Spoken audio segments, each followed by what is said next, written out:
The film opens in a hospital delivery room where a team of doctors frantically tries to save the life of a premature newborn. After tense moments, the crisis passes and the baby's mother, Diane Sherman, is called in. She's told her baby has survived the critical phase. Diane, trembling with relief, asks the one question every mother longs for: will my baby be okay? The story then shifts forward in time to focus on Chloe, a teenage girl living with multiple serious conditions: paralysis, asthma, diabetes, and more. Her daily life revolves around medications, injections, and strict routines. Despite her fragile body, Chloe's mind is sharp and curious. She dreams of escaping her confinement and pursuing higher education.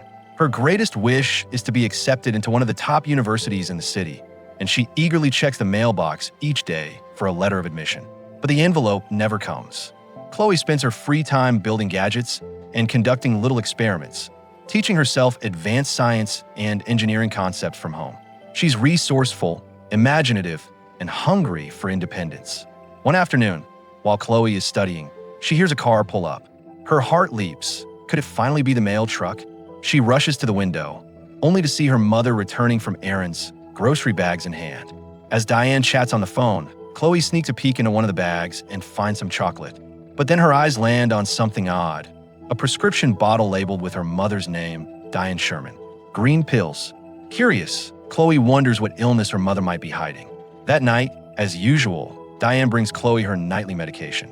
Among the pills is one of the same green capsules Chloe had seen earlier. Shocked, Chloe asks why her mother's name was on the label.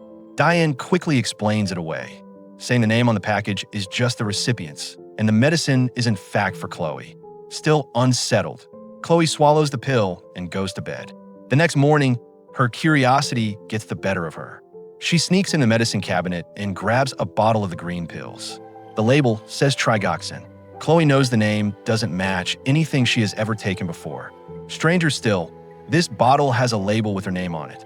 Suspicious, she peels back the pharmacy sticker, and underneath, she finds Diane Sherman's name. That night, when Diane brings her the same green pill again, Chloe pretends to take it but hides it away. After Diane goes to bed, Chloe wheels herself to her computer and tries to search for information about trigoxin. But when she opens the browser, the internet connection mysteriously doesn't work. She doesn't notice the shadow watching her quietly from the corner of the room. The next day, desperate for answers, Chloe calls random phone numbers, begging a stranger to look up trigoxin online. The person agrees and tells her what they find.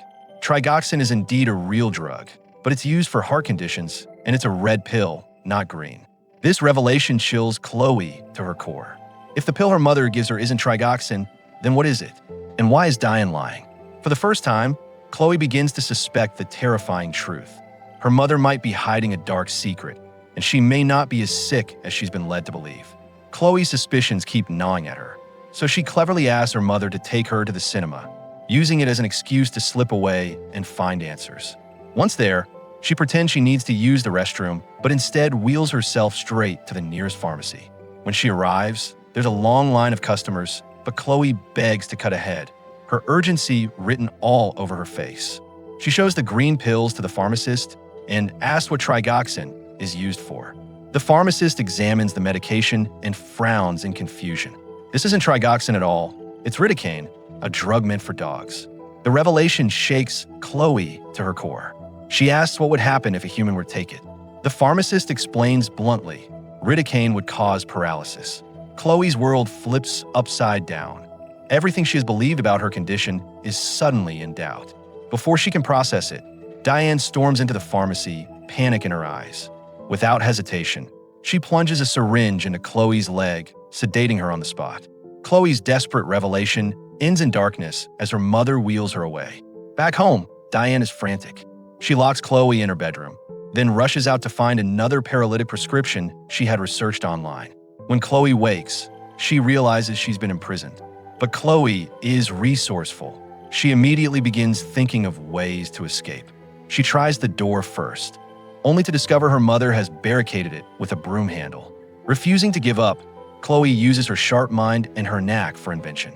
With a soldering iron, a blanket, and a mouthful of water, she forms a daring plan. She crawls out through the window and onto the roof, carefully maneuvering her way to the next room. Using the heated solder and water, she weakens the glass, placing the blanket as a shield before breaking it. Slowly, painfully, she climbs inside, but the effort triggers her asthma, and she realizes with horror she forgot her inhaler.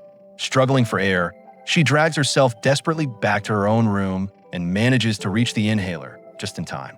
Gasping, she steadies herself, pulls into her wheelchair, and makes a break for freedom. Her hopes are dashed when she finds a stair lift disabled. Diane had sabotaged it. Determined, Chloe throws her wheelchair down and begins crawling down the stairs. Halfway, she slips and tumbles violently. Dazed and bruised, she notices something miraculous. She can feel her toe twitch. For the first time in years, movement. It hits her without her mother's medicine. Her body is recovering. Diane hasn't been healing her. She's been crippling her. Chloe scrambles into her wheelchair and forces her way out of the house, down the road toward town. Suddenly, she hears an engine. Terrified it's her mother, she hides.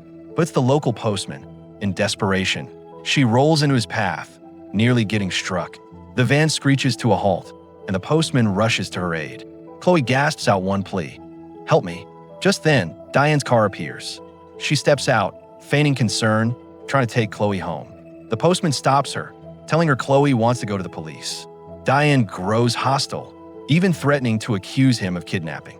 But with no phone signal, she can't call for backup. Reluctantly, she agrees to ride along as the postman takes Chloe. As soon as they're inside the van, Diane makes her move. She plunges a syringe into the postman's neck, dropping him unconscious in seconds. Chloe fights, but Diane sedates her too. When Chloe opens her eyes again, she's in the basement, chained to her wheelchair, trapped. Around her are strange black liquids, concoctions her mother has been brewing, likely the paralytic drug she has been forced to take all her life. Chloe's eyes dart across the basement until they land on a messy pile of papers. She wheels closer and discovers something that makes her heart sink. It's a letter of admission from the university she had been waiting for. Her mother had hidden it from her all along. Frustration and betrayal flood through her. As she searches further, the revelations become more horrifying. Chloe finds old photographs, pictures of herself as a child, running, standing, healthy, perfectly fine.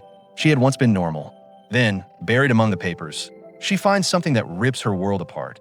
A death certificate for a baby named Chloe, who had died just 2 hours after birth. Alongside, it is a newspaper clipping reporting a baby kidnapping at the same hospital, on the same date as Chloe's supposed death. The truth crashes down on her. She is not Diane's biological daughter. She is the stolen baby, taken to replace Diane's own infant who had died that night. All her life, Diane has kept her imprisoned under the illusion of illness, deliberately drugging and paralyzing her to keep control. When Chloe reels from the discovery, Diane enters. With chilling calm, she admits the truth. She is not Chloe's real mother.